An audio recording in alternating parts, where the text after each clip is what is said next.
ಬೆಳಗಾವಿ ಹಿಂಡಲಗ ಜೈಲಿನಲ್ಲಿ ಕೈದಿಗಳ ಹೊಡೆದಾಟ. STD phone call ವಿಚಾರಕ್ಕೆ ನಡೆದ ಮಾರಾಮಾರಿ ಇದು. ಬೆಳಗಾವಿ ಹಿಂಡಲಗ ಜೈಲಿನಲ್ಲಿ ಕೈದಿಗಳ ಹೊಡೆದಾಟ. ಎಸ್ಟಿಡಿ ಫೋನ್ ಕಾಲ್ ವಿಚಾರಕ್ಕೆ ನಡೆದ ಮಾರಾಮಾರಿ. ಕಲ್ಲಿಂದ ಜಜ್ಜಿ ಕೈದಿ ಸುರೇಶ್ ಬೆಳಗಾವಿ ಎಂಬುವರಿಗೆ ಹಲ್ಲೆಯನ್ನ ಮಾಡಿದ್ದಾರೆ. ಮಂಗಳೂರಿನ ಕೈದಿ ಫಯಾನ್ ಎಂಬಾತನಿಂದ ಕೃತ್ಯ ನಡೆದಿರುವಂತದ್ದು.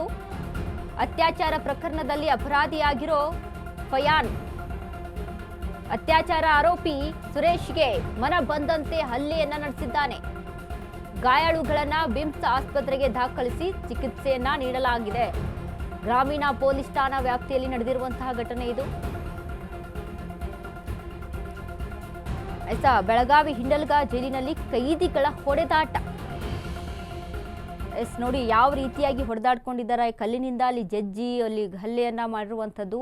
ಇವರಿಗೆ ಜೈಲಿನಲ್ಲಿ ಕೊಡ್ತಾ ಇದ್ದಂಥ ಊಟ ಕೂಡ ತಿಂದು ತಿಂದು ಕೊಬ್ಬೇರ್ ಬಿಟ್ಟಿದೆ ಅನಿಸುತ್ತೆ. ಹಾಗಾಗಿ ಜೈಲಿನಲ್ಲಿ ಕೈದಿಗಳ ಹೊಡೆದಾಟ ಬಡದಾಟಗಳು ಏನಿದೆ ಇದು ಮತ್ತಷ್ಟು ಈಗಿನ ದಿನಗಳಲ್ಲಿ ಹೆಚ್ಚಾಗ್ತಾನೆ ಹೋಗ್ತಾ ಇದೆ. ಇದಕ್ಕೆ ಸರ್ಕಾರ ಕ್ರಮ ತೆಗೆದುಕೊಳ್ಬೇಕು.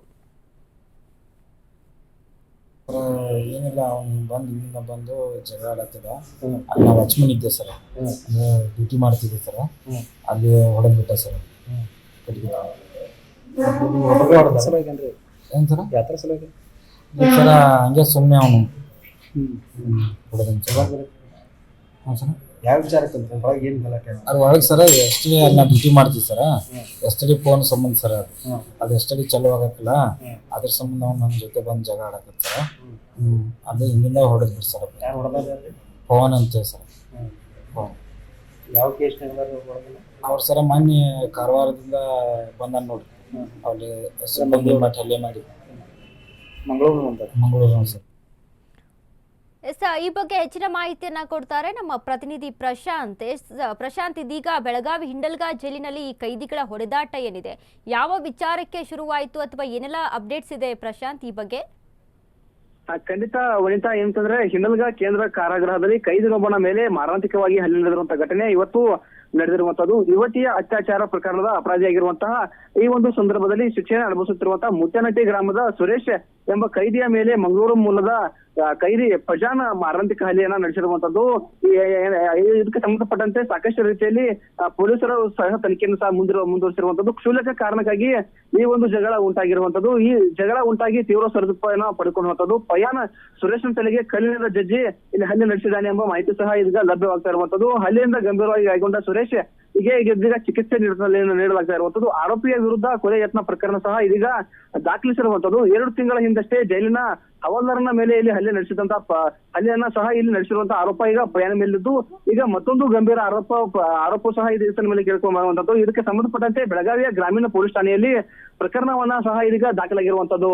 ವನಿತಾ, ಇಲ್ಲಿ ಧನ್ಯವಾದಗಳು ಪ್ರಶಾಂತ್ ನಿಮ್ಮೆಲ್ಲ ಮಾಹಿತಿಗೆ. ಇವನು ಏನು ಯಾವುದೇ ಒಂದು ಸಾಧನೆ ಮಾಡಿಕೊಂಡು ಇವರೇನು ಜೈಲಿಗೆ ಹೋಗಿ ಅಲ್ಲಿ ಕೂತಿಲ್ಲ. ಈ ರೀತಿಯಾಗಿ ಅತ್ಯಾಚಾರ ಆರೋಪಿಗಳಾಗಿ ಹೋದಂಥ ಇವರು ಈ ಸುರೇಶ್ ಎಂಬಾತ್ನು ಇವನ್ನ ಸರಿಯಾಗಿ ಡ್ರಿಲ್ ಮಾಡಬೇಕು ಪೊಲೀಸರು.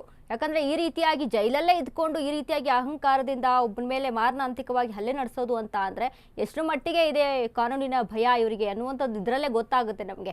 ಪೊಲೀಸರು ಯಾವ ರೀತಿಯಾಗಿ ಕ್ರಮ ತೆಗೆದುಕೊಳ್ತಾ ಇದ್ದಾರೆ, ಇವರಿಗೆ ಯಾವ ರೀತಿಯಾದಂಥ ಶಿಕ್ಷೆಯನ್ನು ಕೊಡ್ತಾ ಇದ್ದಾರೆ. ಇನ್ನು ಅಂದರೆ ಜೈಲಲ್ಲಿ ಹೋಗಿ ಕೊಳಿತಾ ಇದ್ರೂ ಕೂಡ ಇವರಿಗೆ ಬುದ್ಧಿ ಬಂದಿಲ್ಲ ಅಂತ ಅಂದರೆ ಏನು ದೊಡ್ಡ ಸಾಧನೆ ಮಾಡಿದವ್ರ ಥರ ಅಲ್ಲಿ ಹೊಡೆದಾಡ್ಕೊಳ್ಳೋದು ಬಡ್ದಾಡ್ಕೊಳ್ಳೋದು ಅತ್ಯಾಚಾರಿ ಆರೋಪಿಗಳು ಇವರು. ಇದರಲ್ಲೂ ಕೂಡ ಇವರಿಗೆ ಅಂದರೆ ಒಂದು ರೀತಿಯಾಗಿ ಏನು ರೋಷಿ ಹೋಗುವಂಥ ಒಂದು ಸ್ಥಿತಿಯಲ್ಲಿ ಬಂದಿಲ್ಲ ಅಂತ ಅಂದಾಗ ಇನ್ನು ಯಾವ ರೀತಿಯಾದಂಥ ಕಾನೂನಿನ ಶಿಕ್ಷೆ ಕೊಡಬೇಕು ಇವರಿಗೆ ಅನ್ನುವಂಥದ್ದು ಇಲ್ಲಿ ಪ್ರಶ್ನಾರ್ಹವಾಗುತ್ತೆ.